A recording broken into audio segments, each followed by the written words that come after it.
Bonjour à tous, Luc Bergeron, médecin vétérinaire au MAPAC. Donc, bienvenue à tous à ce webinaire d'information sur la campagne de sensibilisation numéro 4, qui est une campagne de sensibilisation du programme PISAC dans le secteur vache-veau, qui porte sur l'optimisation de la résistance immunitaire dans les élevages vache-veau. Comme vous le savez, il y a eu une campagne de sensibilisation dans le secteur des bovins laitiers l'année dernière. Ça a été, on peut le dire, un grand succès. Il y a près de la moitié des producteurs laitiers du Québec qui ont participé à cette campagne de sensibilisation, qui est beaucoup plus que ce qu'on avait anticipé. Donc, ça, de ce côté-là, c'est très bien. Et il faut le dire, c'est en grande partie grâce à la participation des médecins vétérinaires praticiens que cette campagne-là a fonctionné aussi bien. Nous, ce qu'on avait dit dès le départ, lorsqu'on faisait la promotion de cette campagne-là, c'est qu'il y en avait beaucoup sur les épaules des praticiens, c'est-à-dire que si les praticiens adoptaient la campagne, si les praticiens y croyaient, c'était la seule façon de faire fonctionner ça, et ça a été le cas. Maintenant, pour cette campagne-là, dans le secteur vache-veau, on vous lance un peu le message. C'est-à-dire que ça va dépendre beaucoup de vous, à savoir si cette campagne-là va être un succès ou non. Donc, nous, ce qu'on espère, c'est que vous l'adoptez. Ce qu'on espère, c'est que ça réponde aux besoins des producteurs, mais que ça réponde aussi aux attentes des praticiens. Mais nous, avec le pilote qui a été fait récemment, avec les outils qu'on a, on croit avoir quelque chose de très intéressant qui va répondre aux besoins des producteurs et qui va répondre aux attentes des médecins vétérinaires praticiens. Donc, nous, ce qu'on souhaite, c'est qu'il y ait une campagne qui soit intéressante, une campagne qui soit utile, puis qu'il y ait un niveau de participation là, élevé, comme ça a été le cas pour la campagne chez les bovins laitiers. Plan de la présentation. D'abord, ça va se faire en 2 étapes. Premièrement, je vais vous présenter la visite zoosanitaire dans le cadre du programme PISAC, donc pas la visite en tant que telle qui va être présentée ce matin, mais plutôt le principe des visites zoosanitaires, toutes les campagnes de sensibilisation qui ont été faites. Ça, on va y aller très rapidement parce que ça a été présenté l'année passée et cette mise en contexte-là a déjà été faite et la plupart d'entre vous avez probablement déjà fait des visites zoosanitaires, donc vous connaissez déjà un peu le contexte. La deuxième partie, ça va être la campagne de sensibilisation en tant que telle. Donc, l'optimisation de la résistance immunitaire dans les élevages vache-veau, c'est la thématique qui a été choisie et je vais présenter la campagne là, de façon assez détaillée. En fait, je ne présenterai pas nécessairement les éléments là, de fond, donc on ne rentrera pas dans le détail de la campagne en tant que telle, dans les éléments de sensibilisation qui vont être présentés, mais plutôt dans la mécanique de la campagne, la façon que ça va fonctionner, donc la façon que vous devez vous préparer pour faire ces visites zoosanitaires. Mise en contexte de la visite zoosanitaire, c'est quoi une visite zoosanitaire? C'est une visite d'élevage qui est effectuée par un médecin vétérinaire. Puis l'idée derrière ça, c'est de la sensibilisation et de la prévention sur des enjeux qui ont été ciblés par l'industrie comme étant des enjeux d'importance en santé animale ou en bien-être animal. Maintenant, la visite zoosanitaire, ce qu'on veut, c'est que ce soit un effort collectif. C'est-à-dire que c'est un effort qui va toucher le plus de producteurs possible et qui va viser une amélioration des différentes pratiques de santé et de bien-être des animaux. Maintenant, ces visites-là se font dans le cadre de la transition du programme ASAC vers le programme BISAC. Donc, l'année passée, c'était en fait il y a un peu plus d'1 an, c'était le début de cette transition. Et là, cette transition-là va se continuer encore pour quelques années. Vers de plus en plus d'initiatives du type visite zoosanitaire, donc qui vont être sous le programme intégré de santé animale du Québec, donc le programme PISAC. Les principes de base de la visite zoosanitaire, d'abord, c'est un cadre défini. Ici, par cadre défini, on ne veut pas nécessairement encadrer là, les propos que vous allez avoir, les discussions que vous allez avoir avec vos clients, donc avec vos producteurs, mais plutôt encadrer la démarche pour vous faciliter cette démarche-là. S'assurer que pour vous, c'est clair comment faire la visite zoosanitaire, que vous avez les outils nécessaires pour y arriver. Donc, c'est ça, quand on parle de cadre défini, c'est ça l'important. Donc, c'est vous faciliter la vie plus que d'autres choses. Puis, assurer que ce soit facile de vous rendre sur un élevage, que les modalités administratives, que tout ça soit simple le plus possible pour vous. C'est évidemment élaboré en concertation. C'est effectivement une visite qu'on se veut qui réponde aux besoins des producteurs, qui répondent aussi aux attentes des médecins vétérinaires. Donc, on s'est assuré que c'était tous les membres de la filière là, qui étaient d'accord avec la thématique qui a été choisie et avec la visite en tant que telle. C'est une participation qui est volontaire. Évidemment, c'est volontaire pour les producteurs, mais c'est aussi volontaire pour les médecins vétérinaires praticiens. Par contre, je veux que vous soyez conscients que nous, lorsqu'on s'adresse à des producteurs, lorsque les producteurs de bovins du Québec vont s'adresser à leurs producteurs, ce qu'ils vont leur dire, c'est de demander à leurs médecins vétérinaires praticiens de s'informer auprès des médecins vétérinaires praticiens pour demander de faire une visite zoosanitaire. Donc, nous, ce qu'on leur dit, c'est que le médecin vétérinaire praticien peut pas vraiment refuser. Oui, il peut refuser, évidemment, mais on encourage qu'il y ait au moins une personne dans chacune des cliniques qui puisse offrir le service et faire les visites zoosanitaires. En fait, on encourage tous les médecins vétérinaires praticiens à accepter de faire des visites zoosanitaires si les producteurs le demandent. Et finalement, les principes de base, c'est sans frais pour l'éleveur. Donc, ça, ce qu'on vous demande, c'est lorsque vous faites cette visite zoosanitaire-là, il n'y a rien qui doit être chargé à l'éleveur. C'est une visite qui est 100% gratuite pour l'éleveur, qui est financée par le MAPAC. Évidemment, de votre côté, vous allez être rémunéré pour les services rendus et ça, on va y arriver là, dans les modalités là, plus administratives un peu plus tard.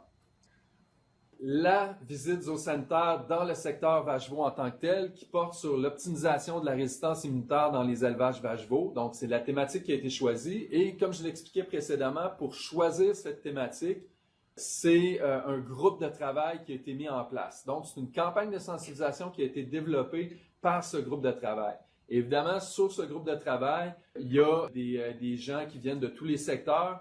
Il y a les producteurs de bovins du Québec, donc M. Jean-Thomas Maltais et Nathalie Côté.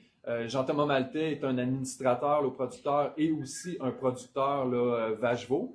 Antoine Bourgeois et Marie-Ève Paradis, là, qui sont à l'Association des médecins vétérinaires praticiens du Québec. Je pense que c'est important de mentionner aussi qu'Antoine est aussi un producteur lorsqu'il n'est pas vétérinaire. Mauricio Badio et Marjolaine Rousseau de la Faculté de médecine vétérinaire. Et finalement, Anne Leboeuf, Éric Lepage et moi-même du MAPAC.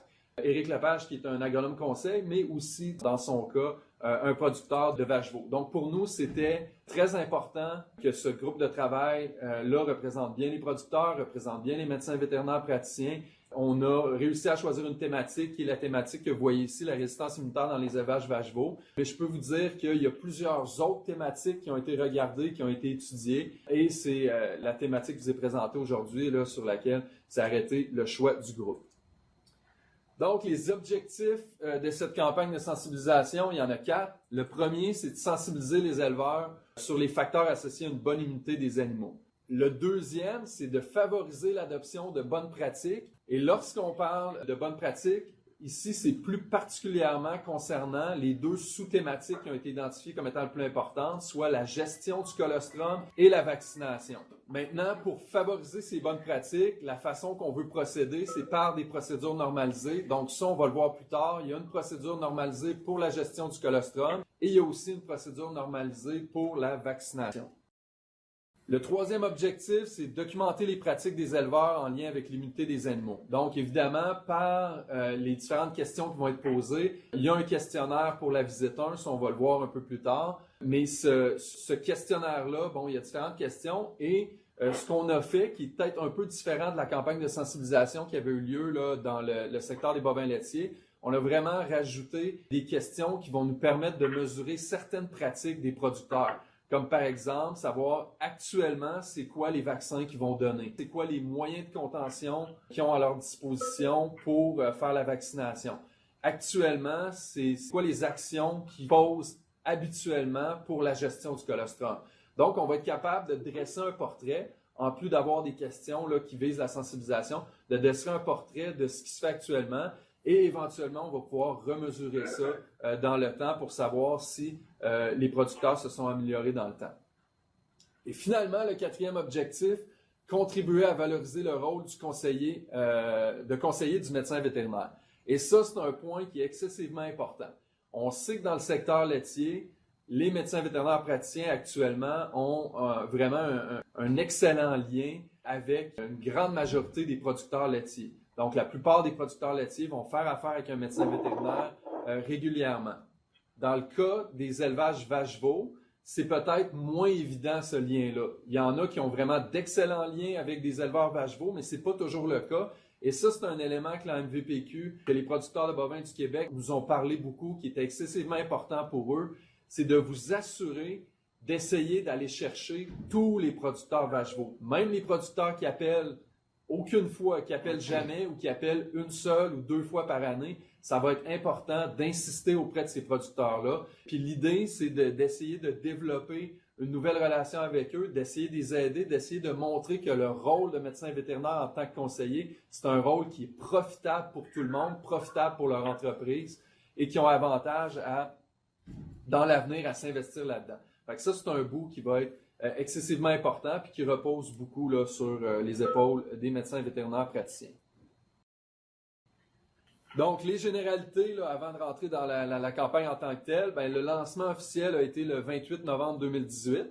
Les élevages admissibles, donc c'est tout élevage vache-veau qui possède un numéro d'identification ministérielle et qui a un minimum de 5 vaches adultes. La visite zoocenter, ça c'est important de le comprendre, en tant que telle, on l'appelle la visite zoocenter, mais elle est divisée en deux visites, ce que nous on appelle la visite numéro 1 et la visite numéro 2. Puis on va le voir dans le diapo suivant, mais la première visite, c'est une visite de sensibilisation et la deuxième visite, c'est une visite pour la mise en place de procédures normalisées pour la gestion du colostrum et pour la vaccination. Maintenant, dans les modalités administratives, pour les médecins vétérinaires, donc évidemment, vous allez être rémunéré là, pour les services rendus. Puis il y a d'autres modalités administratives. Ça, vous pouvez aller voir là, sur le site mapac.gouv.qc.ca, campagne 4. Sur le site Internet de la campagne 4, l'aide-mémoire, le guide administratif est là. Donc, pour toute question, vous pouvez aller consulter l'aide-mémoire, le guide administratif ou encore contacter l'équipe PISAC ou la centrale de signalement. À ce moment-là, vos questions vont pouvoir être répondues. Ici, c'est un tableau que vous retrouvez sur la page de la campagne numéro 4 et tout ce que vous avez de besoin pour faire la visite se retrouve dans ce tableau-là. Donc, la visite numéro 1, qui est la visite de sensibilisation. Les producteurs admissibles, on l'a mentionné précédemment, là, des producteurs qui ont un minimum de 5 vaches adultes. Et la durée de la visite, c'est 1h30. Ce que vous avez besoin pour cette visite-là, c'est le formulaire numéro 1. C'est la seule chose que vous avez besoin. Le formulaire numéro 1, ce que vous faites, c'est que vous l'ouvrez là, sur votre ordinateur portable. Donc, on vous recommande, il faut que vous fassiez la visite avec un ordinateur portable ou encore une tablette. Et à ce moment-là, ce qu'on vous demande, c'est de remplir les réponses aux questions directement dans le formulaire 1. Et une fois qu'il est terminé, vous l'enregistrez, vous l'envoyez. Et à ce moment-là, nous, on va le recevoir de façon automatisée et le paiement va aussi pouvoir se faire. Donc, pour la visite 1, qui est une visite de sensibilisation, c'est seulement le formulaire 1. Pour la visite 2, qui porte sur les procédures normalisées, ce qu'on vous demande de faire, bien, il y a une différente liste de choses, mais les deux principales choses qu'on vous demande de faire, c'est de présenter la procédure normalisée sur la gestion du colostrum et de compléter la procédure normalisée sur la vaccination. Pour l'admissibilité, le producteur doit d'abord avoir fait la visite numéro 1 pour pouvoir faire la visite numéro 2. Et la visite numéro 2, c'est aussi d'une durée d'1h30. Maintenant, pour ce qui est des durées de visite, ce qu'on s'est rendu compte avec le pilote qui a été fait avec une dizaine de vétérinaires là, au Québec, c'est que c'est très variable la durée de la visite. Certains vétérinaires, dépendamment du vétérinaire, dépendamment du producteur, vont prendre beaucoup moins qu'1h30 pour la visite 1 ou beaucoup plus qu'1h30. D'autres, ça va être le contraire pour la visite 2. Ce qu'on vous demande, c'est au total tout, la subvention de services vétérinaires pour le producteur, c'est 3 heures. Ce qu'on vous demande, c'est de faire 3 heures. Les 3 heures, vous pouvez les arranger comme vous voulez. Vous pouvez faire les 2 visites l'une à la suite de l'autre. Vous pouvez séparer les 2 visites là, par le temps que vous voulez.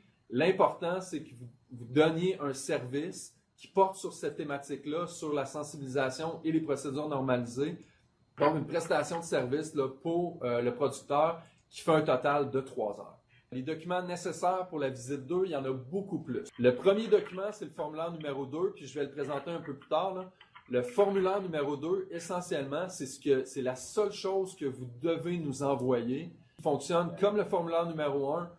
Une fois que vous l'avez complété, vous l'enregistrez et vous nous l'envoyez. De cette façon-là, nous, on va pouvoir recueillir l'information et on va pouvoir nous assurer que vous allez être payé pour les services rendus.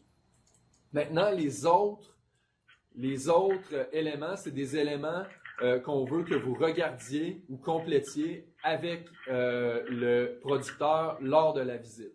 Donc, c'est tous des documents que vous allez avoir besoin pour cette visite-là. La première, c'est la procédure normalisée de vaccination. Donc, ça, ce que vous devez faire, c'est l'avoir sur votre ordinateur portable ou encore sur une tablette, la compléter, puis ensuite la faire imprimer. Si vous n'êtes pas en mesure, et la remettre au producteur. Si vous n'êtes pas en mesure de la faire imprimer lors de la visite, à ce moment-là, vous l'enregistrez, vous la faites imprimer à votre clinique et ensuite vous l'acheminez de la façon que vous voulez à votre producteur. Procédure normalisée de la gestion du colostrum, vous allez voir, c'est une feuille recto-verso plastifiée. On a essayé d'en envoyer le plus possible aux différentes cliniques vétérinaires du Québec. Si vous n'en avez pas reçu, vous n'en avez pas reçu assez, veuillez nous écrire ou encore communiquer soit avec la centrale de signalement ou avec l'équipe PISAC. La fiche sur la technique d'injection, c'est la même chose, c'est une feuille plastifiée recto-verso que vous devez remettre à votre producteur. Encore une fois, si on en a envoyé à la majorité des cliniques vétérinaires du Québec, si vous n'en avez pas reçu, veuillez nous le faire savoir. Si vous n'avez pas assez, veuillez nous le faire savoir aussi. Et finalement, la vidéo sur la technique de gavage, c'est une vidéo lors de la visite 2 qu'on va vous demander de visionner en compagnie de l'éleveur. Donc, à ce moment-là, ce qu'on a présentement sur le site Internet, c'est un lien vers le site YouTube. Donc, vous pouvez le regarder en ligne sur YouTube avec votre producteur. Si vous n'êtes pas en mesure de le regarder en ligne, que vous anticipez qu'il n'y aura pas d'accès Internet lorsque vous allez faire votre visite, encore une fois, écrivez à l'équipe PISAC ou encore appelez à la centrale de signalement pour qu'on puisse vous l'envoyer par web transfert, par exemple, ou n'importe quel autre programme gratuit sur Internet qui permet de le faire. Donc, à ce moment-là, vous allez pouvoir la télécharger et la mettre sur votre ordinateur directement. Donc, la visite numéro 1, ça c'est le formulaire numéro 1, c'est seulement un exemple de questions. Au total, il y a environ une quinzaine de questions. Les questions, de la façon de les aborder, d'abord, il y a toujours la question. Dans ce cas-ci, quels sont les impacts positifs d'une bonne gestion du colostrum? Ensuite, le paragraphe sous la question, c'est essentiellement les directives de la façon de poser la question, de la façon de laisser répondre le producteur. Est-ce qu'il y a plus d'une réponse possible ou non? Donc ça, vous devez toujours lire les directives ou du moins les lire avant de faire votre visite. Ce questionnaire-là, c'est vous qui l'avez en main. Le producteur ne l'a pas en main. Donc, vous, c'est pour vous aider à avoir une discussion qui porte sur la sensibilisation avec votre éleveur. Ensuite, ce que vous voyez, les cases à cocher, ce sont les réponses aux questions que vous devez compléter. De façon générale, vous écoutez le producteur, vous discutez un peu avec le producteur, vous écoutez ses réponses, vous les cochez. Mais une fois que vous refaites la discussion avec lui, que soit vous corrigez, vous modifiez ou vous mettez en contexte un peu plus ses réponses, mais à ce moment-là, habituellement, ce qu'on fait, c'est qu'on ne remet pas les réponses qui ont été données suite à la discussion. On garde ça comme ça. Ce que vous voyez dans la case en bas des choix de réponse, c'est le complément d'information. Ça, ce qu'on vous demande, c'est pas pour le lire au producteur. Le but du complément d'information, c'est de vous donner de l'information pour faciliter la discussion. Donc ça, c'est vraiment un élément de préparation qu'on vous encourage à lire avant votre visite. Il y a un message clé aussi, fait que ça, c'est pour vous orienter peut-être un peu plus. Cette question-là, la raison pourquoi elle a été posée, c'est qu'on veut passer ce message-là. Donc, évidemment, essayez de vous assurer, évidemment, si vous êtes d'accord avec le message clé qui est énoncé ci-dessous, vous assurez de passer ce message-là avec votre producteur. Donc, ce qu'on veut, là, c'est vraiment pas de tester le producteur. On veut pas tester ses connaissances, même si dans certains cas, les questions peuvent ressembler à ça. Ce qu'on veut, c'est une discussion qui vise la sensibilisation du producteur sur les thématiques qui ont été retenues, donc sur la gestion du colostrum et la vaccination et l'importance de ces pratiques. La visite numéro 2, donc, le premier élément pour la visite numéro 2, c'est le formulaire 2. Le formulaire 2, essentiellement, ce que vous allez voir, c'est différentes étapes. Fait que je vais les lire avec vous, mais ces étapes-là, ce que vous devez faire à la fin de la visite 2, toutes ces cases-là de cocher pour pouvoir dire « j'ai complété ces éléments-là, j'ai fait ces étapes-là ». Et une fois que toutes les cases sont cochées, la visite 2 est terminée. Donc, la première chose, c'est de réviser avec l'éleveur la procédure normalisée sur la gestion du colostrum adaptée à son élevage. Donc, c'est une procédure normalisée, il n'y a rien à compléter en tant que tel. C'est un arbre décisionnel. On va le voir là, un peu plus tard, plus en détail. Donc, ça, vous la remettez tout simplement à votre éleveur. Ensuite de ça, visionnez la capsule vidéo sur la technique d'administration du colostrum par gavage et en discuter avec votre éleveur.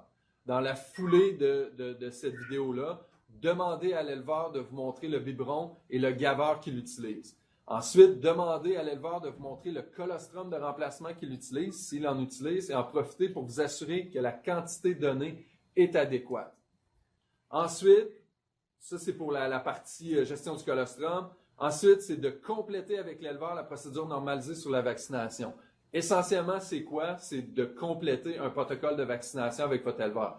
Dans certains cas, les éleveurs vont déjà avoir un protocole de vaccination. Donc, c'est de le réviser pour vous assurer qu'il est correct, de le mettre par écrit pour pouvoir le remettre. Et c'est sûr que les éleveurs qui ont déjà une procédure normalisée de vaccination, ce bout-là risque d'aller plus vite, mais c'est quand même intéressant de le réviser et de vous assurer que tout est à jour et tout est bien fait. Ensuite, demandez à l'éleveur de vous montrer où il entrepose ses vaccins.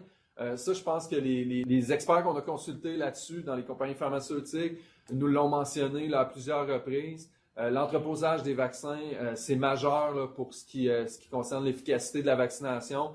Il faut absolument insister là-dessus. Et finalement, demandez à l'éleveur de vous montrer le matériel qu'il utilise pour la vaccination et en profiter pour discuter de la technique d'injection. Si ça donne, ça sera probablement rarement le cas, mais si ça donne, vous pouvez même la démontrer physiquement en tant que telle s'il y a une occasion qui se présente. Et il y a une fiche d'information, là, qui est une fiche d'information qui nous a été transférée par les producteurs de bovins du Québec, qui est une fiche plastifiée recto-verso, là, qui vous a aussi été envoyée.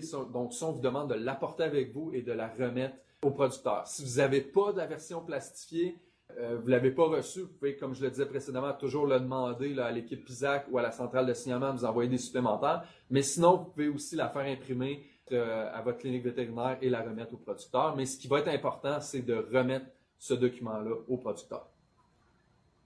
Donc, la procédure normalisée de colostrum, ça ressemble à quoi? Ça ressemble à ça.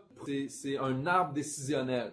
Donc, le début de l'arbre décisionnel, c'est le producteur doit évaluer si la situation est à risque pour que le veau ne boive pas. Et là, ben, c'est soit la réponse est oui ou la réponse est non, et ainsi de suite. On continue comme ça jusqu'à ce qu'on arrive au bout de la gestion du colostrum, qu'on se soit assuré que le veau ait reçu une quantité adéquate de colostrum. Ça, j'irai pas dans le détail. Il y a un verso aussi qui n'est pas présenté ici. Là, sur le verso, il y a d'autres éléments d'information qui peuvent être intéressants.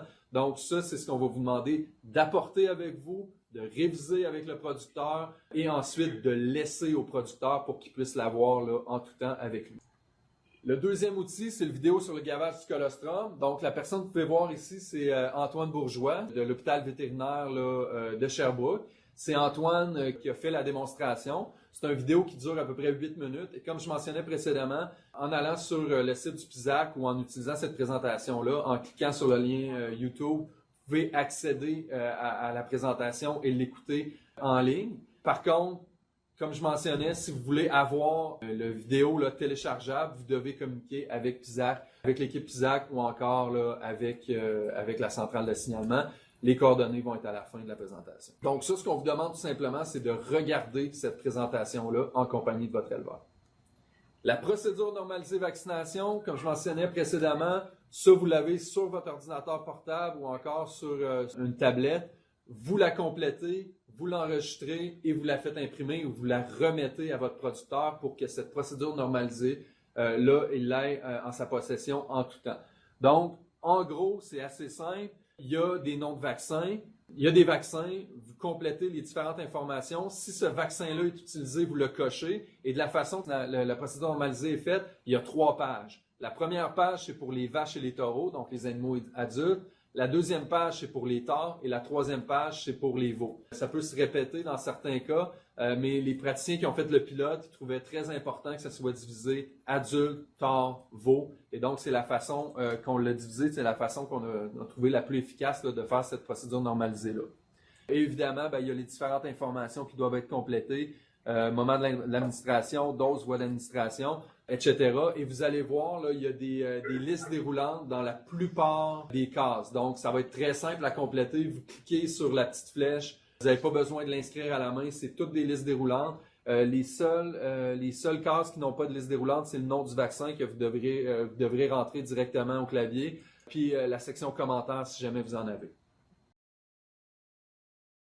Et finalement, le dernier élément, c'est la fiche sur la technique d'injection. Donc, une fois que le producteur vous a montré là, c'est quoi qu'il utilise là, pour faire la vaccination, ben à ce moment-là, ce qu'on vous demande, c'est de regarder la fiche de technique d'injection avec votre producteur, vous assurer que la technique qu'il va utiliser, c'est la bonne technique.